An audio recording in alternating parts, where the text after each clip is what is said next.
বন্ধুগণ, সমাবেশের এ পর্যায়ে আপনাদের সামনে মূল্যবান বক্তব্য নিয়ে আসছেন আমাদের শ্রদ্ধাভাজন নেতা, ইসলামী আন্দোলন বাংলাদেশের প্রেসিডিয়ামের অন্যতম সদস্য, সংগ্রামী জননেতা, মহাসমাবেশ বাস্তবায়ন কমিটি সম্মানিত চেয়ারম্যান জনাব আলহাজ হযরত মাওলানা মুফতি সৈয়দ মোহাম্মদ ফয়জুল করিম।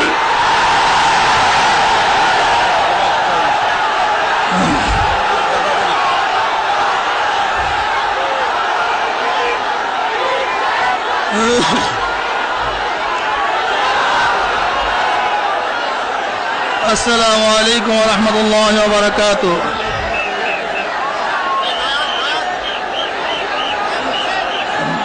نحمد ونصلي على رسوله الكريم أما بعد وأعوذ بالله من الشيطان الرجيم بسم الله الرحمن الرحيم إن الحكم إلا لله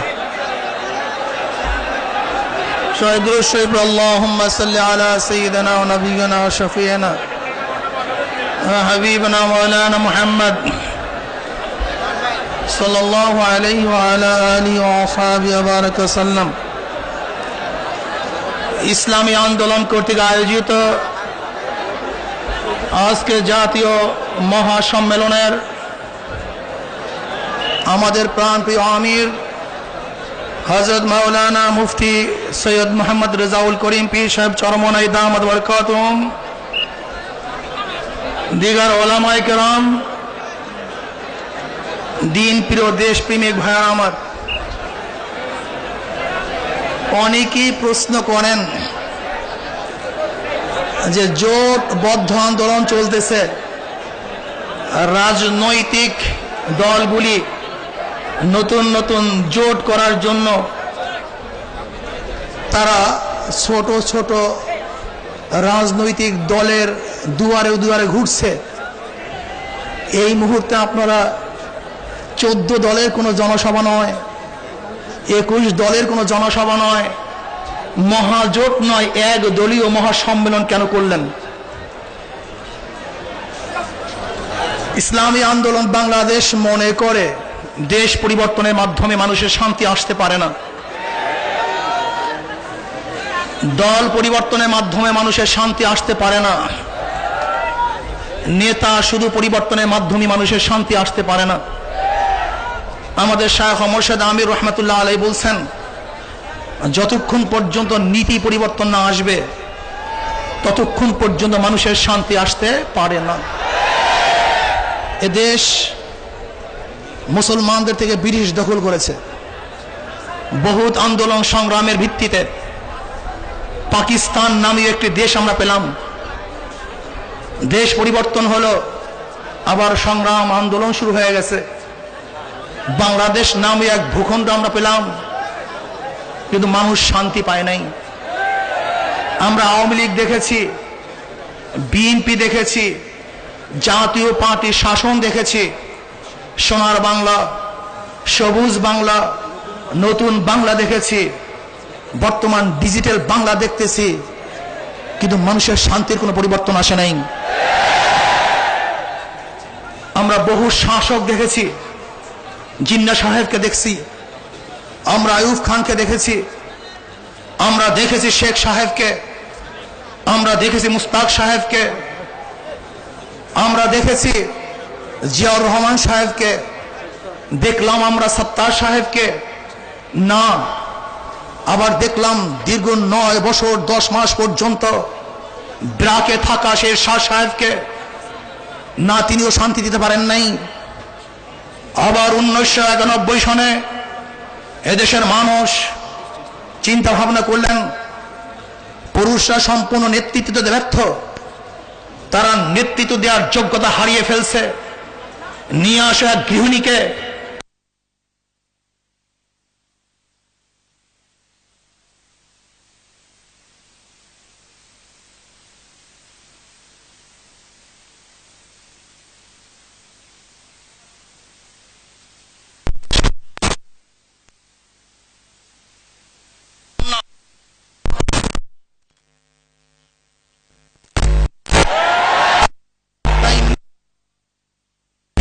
তিনি 2001 পর্যন্ত নেতৃত্ব দিলেন, মানুষের শান্তি ফিরিয়ে দিতে পারলেন না।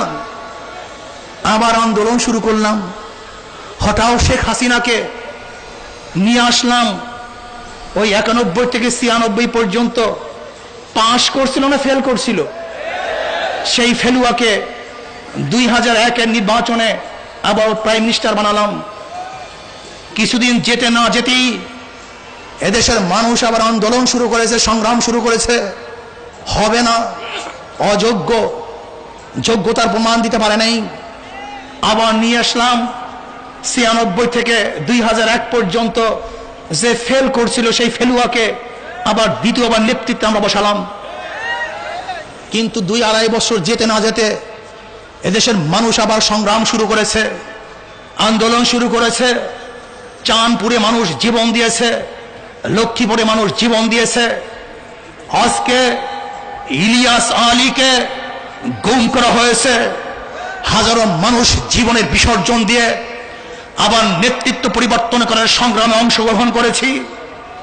আমি চ্যালেঞ্জ দিলাম, এই নেতৃত্ব পরিবর্তন করে আবারও যদি বিএনপিকে ক্ষমতায় বসানো হয় তাহলে এদেশের মানুষ আবারও আন্দোলন শুরু করবে, কিন্তু শান্তি পাবে না। ইসলামী আন্দোলন বাংলাদেশ মনে করে ব্যাপারটি এরকম হলো, যেরকম কোন এক ব্যক্তি হোটেলে গেছে খাওয়ার জন্য, ডাইলের মধ্যে দেখে এক আমের বাড়া চুষতেছে, কিন্তু চুকা নাই, মিষ্টিও নাই, কষও নাই। কিরে ভাই, আমের বাড়ার মধ্যে চুকা মিষ্টি কিছুই নাই যে? কলে আপনার চোষার আগে অনেক জনই চুষছে, যতবার চোষা হয়েছে আবার ডাইলের মধ্যে ফেলে দিয়েছে। একই আমের বাড়া কতক্ষণ আর চুকাই থাকবে, মিষ্টি থাকবে? যেমন একই আমের বাড়ার মধ্যে বারবার চুষলে মিষ্টিও থাকে না, কষও থাকে না, রসও থাকে না। 1991 থেকে 96 পর্যন্ত বিএনপিকে দেখেছি, 96 থেকে 2001 পর্যন্ত আওয়ামী লীগকে দেখেছি, 2001 থেকে 6 পর্যন্ত আওয়ামী লীগকে আমরা বিএনপিকে দেখেছি, আবার আওয়ামী লীগকে দেখেছি। আবার যদি বিএনপিকে দেখি, এই বিএনপির মধ্যে আওয়ামী লীগের মধ্যে চুকা নাই, রস নাই, মিষ্টি নাই, কষ নাই। এদেরকে ক্ষমতায় বসানো মানুষ শান্তি পাবে না, বরং এদেরকে পরিবর্তন করে ইসলামকে ক্ষমতায় বসাতে হবে। কত সত্য না মিথ্যা? প্রিয় ভাইয়েরা আমার, আমি আওয়ামী লীগ সরকারকে বলবো, আপনি গ্যারান্টি দিয়েছেন চালের দাম কমাবেন, নিত্য প্রয়োজনীয় খাদ্যদ্রব্যের দাম কমাবেন, আপনি মানুষের নিরাপত্তা দিবেন। কিন্তু পত্রিকা খুললে আমরা দেখছি প্রতিদিন মানুষ খুন হচ্ছে, আজকে মানুষ গুম হচ্ছে, আজকে মানুষের নিরাপত্তা নাই। আমি বিএনপিকে বলবো, আমি বাংলাদেশের জনগণকে বলবো, আজকে বাংলাদেশের জান মালের কোনো নিরাপত্তা কোনো মানুষের নাই। কাল ইলিয়াস আলীকে যদি ফিরিয়ে দেওয়া না হয় তাহলে এমন আন্দোলন আপনারা করুন যে ইলিয়াস আলী তো আসবে তো বাংলাদেশ চলবে, না আসবে তো কোনো বাংলাদেশ বন্ধ হয়ে যাবে। এদেশের মানুষের নিরাপত্তা নাই, আজকে আমার নিরাপত্তা নাই, আপনারও নিরাপত্তা নাই। এভাবে দেশ চলতে পারে না। প্রিয় ভাইয়েরা আমার, আজকে আওয়ামী সরকার ইসলামের বিরুদ্ধে কটূক্তি করছে। আজকে বাংলাদেশ চোরের এক মন্ত্রিসভায় পরিণত হয়েছে। দুর্নীতির জন্য ইনভেস্টিগেশন করার কোনো প্রয়োজন নেই। দ্বিতীয়বার দুর্নীতির জন্য আপনার পর্যবেক্ষণ করার কোনো প্রয়োজন নেই। দেশে চুরির অপরাধে মন্ত্রী রিজাইন দেওয়ার একদিন পরে মন্ত্রী হয়ে যায়। আজীবনের জন্য দুর্নীতির 1 নম্বর শীর্ষে আমাদেরকে আপনারা লিখে দেন, আর দ্বিতীয়বার পর্যবেক্ষণ কোনো প্রয়োজন নেই। আজীবন দুর্নীতিতে বাংলাদেশ 1 নম্বর। কি কথা ঠিক না? আজকে দেখছেন বাংলাদেশের মধ্যে রাজাকার, আলবদর। আগে রাজাকার শব্দ শুনলে আমার কাছে খারাপ লাগতো, কিন্তু যেই দিনকে বঙ্গবীর আব্দুল কাদের সিদ্দিকীকে রাজাকার বলা হয়েছে, এরপরের থেকে রাজাকার বললে আমার কাছে আর খারাপ লাগে না। আমি বুঝতে পেরেছি যে ব্যক্তি আওয়ামী লীগ করে না তাকেই রাজাকার বলা হয়। রাজাকার মানে কোনো ঘৃণিত জিনিস নয়। বুঝতে হবে যে ব্যক্তি আওয়ামী লীগ করে না সেই ব্যক্তি কি রাজাকার, আর যে আওয়ামী লীগ করে সেই মুক্তিযোদ্ধা। এটা রাজাকার বললে আপনাকে ঘৃণার কিছু আর নাই। কি কথা ঠিক না? প্রিয় ভাইয়েরা আমার, আজকে সাতক্ষীরায় জনাব মুহাম্মদ রাসূলুল্লাহ সাল্লাল্লাহু আলাইহি ওয়াসাল্লামের বিরুদ্ধে কটূক্তি করা হয়েছে, লাকসামে করা হয়েছে, গুলশানে হয়েছে, রংপুরে হয়েছে, টঙ্গিপাড়ায় হয়েছে। জনাবে মুহাম্মদ রাসূলুল্লাহ সাল্লাল্লাহু আলাইহি ওয়াসাল্লামের এত সৈনিক, এত আশেক থাকা সত্ত্বেও জনাবে মুহাম্মদ রাসূলুল্লাহ সাল্লাল্লাহু আলাইহি ওয়াসাল্লামের কটূক্তি করবে, এই বাংলাদেশে কোনো মুসলমান সহ্য করতে পারে না। কাজে আমি বিশ্বাস করি ইসলামী আন্দোলন বাংলাদেশ শুধু ক্ষমতার রাজনীতি বিশ্বাসী নয়, শুধু দল পরিবর্তনের রাজনীতি বিশ্বাসী নয়। ইসলামী আন্দোলন বাংলাদেশ মনে করে যতক্ষণ পর্যন্ত ইসলামী হুকুমত না আসবে ততক্ষণ পর্যন্ত বাংলাদেশের মানুষের শান্তি আসতে পারে না। প্রিয় ভাইয়েরা আমার, দেখবেন সবাই ধোঁকাবাজ, প্রত্যেকের প্রতীকের মধ্যে ধোঁকা আছে। প্রত্যেকের প্রতীক গরিবের সাথে সম্পৃক্ত। নাঙ্গল কাদের সাথে সম্পৃক্ত? গরিবের সাথে সম্পৃক্ত। কিন্তু যারা নাঙ্গল মাক্কা নিয়ে নির্বাচন করে, হয়তো কোনোদিন একদিনও সে নাঙ্গল ধরেও নাই। ধানের শীষ গরিবের সাথে সম্পৃক্ত। যারা ধানের শীষ নিয়ে নির্বাচন করে, হয়তো জিন্দিগিতে একদিনও ধান কাটে নাই। নৌকা গরিবের সাথে সম্পৃক্ত। যারা মার্কা নৌকা নিয়ে নির্বাচন করে, হয়তো কোনোদিনই নৌকায় চড়েও নাই, বায়ও নাই। কাস্তে নাস্তিক এবং কমিউনিস্টের যে সমস্ত প্রতীকগুলি আছে, গরুর গাড়ি মাকড়া, হাতুড়ি মাকড়া, কুড়াল মাকড়া, এগুলি সব গরিব দেশের সম্পৃক্ত। তারা হয়তো বা কোনোদিন হাতুড়ি দিয়ে একদিন ইট ভাঙ্গে নাই। অর্থাৎ তাদের কথার সাথে মার্কার সাথে কোনো মিল নাই। কি কথা ঠিক না? মার্কা নিছে গরিবের, প্যাডে লাথি মারে গরিবের। কিন্তু ইসলামী আন্দোলন বাংলাদেশের এমন এক মার্কা, যার মার্কার সাথে কথার সাথে কাজের সাথে মিল আছে কি নাই? সবার সাথে সম্পৃক্ত, বড়কের সাথে সম্পৃক্ত, গরিবের সাথে সম্পৃক্ত, আপামার জনসাধারণের সাথে এই পাখা মার্কার সাথে সম্পৃক্ত আছে। কাজে আসুন আমরা শান্তির প্রতীক পাখা মার্কায় আগামী নির্বাচন করব, এককভাবে নির্বাচন করব। দল পরিবর্তনের মাধ্যমে, দেশ পরিবর্তনের মাধ্যমে, কোন নেতা পরিবর্তনের মাধ্যমে শান্তি আসতে পারে না।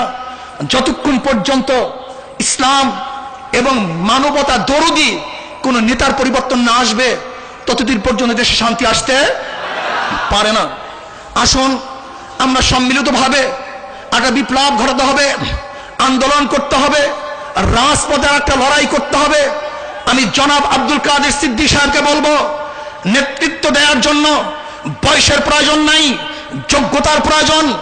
আসুন আমরা সম্মিলিতভাবে এমন এক নেতৃত্বের পিছনে ঐক্যবদ্ধ হই, যার কথা মতো মানুষ জীবন দেওয়ার জন্য প্রস্তুতি রয়েছে, যাকে দেখার জন্য মানুষ অস্থির হয়ে আছে। আসুন আমরা সবাই সম্মিলিতভাবে একটা বিপ্লব করবো, আন্দোলন করবো। সেই আন্দোলনের মাধ্যমে, রক্তের মাধ্যমে গোটা দুনিয়ার নাস্তিক বেঈমানে ভেসে যাবে ইনশাআল্লাহ। আগামী দিন এ দেশ হবে বাংলাদেশের মুসলমানদের দেশ, ঈমানওয়ালাদের দেশ। আল্লাহ পাক রব্বুল আলামিন আমাকে এবং আমাদের সবাইকে আল্লাহ শুকর ইসলামী আন্দোলনের ঐক্যবদ্ধ, ইসলামী আন্দোলনের পতাকাতে ঐক্যবদ্ধ হয়ে আন্দোলন করার সুযোগ দান করুক। বঙ্গবীর আব্দুল কাদের সিদ্দিকী সাহেব এই মহাসম্মানে আমাদের দোয়া দেওয়ার জন্য, আমাদের প্রতি তিনি সহানুভূতি দেখার জন্য আমাদের সবার তরফ থেকে তাকে আবারও ধন্যবাদ জ্ঞাপন করে আমি আমার বক্তব্য শেষ করছি। ওমা আলাইনা ইল্লাল বালাগ। আসসালামু আলাইকুম ওয়া রাহমাতুল্লাহি ওয়া বারাকাতুহু।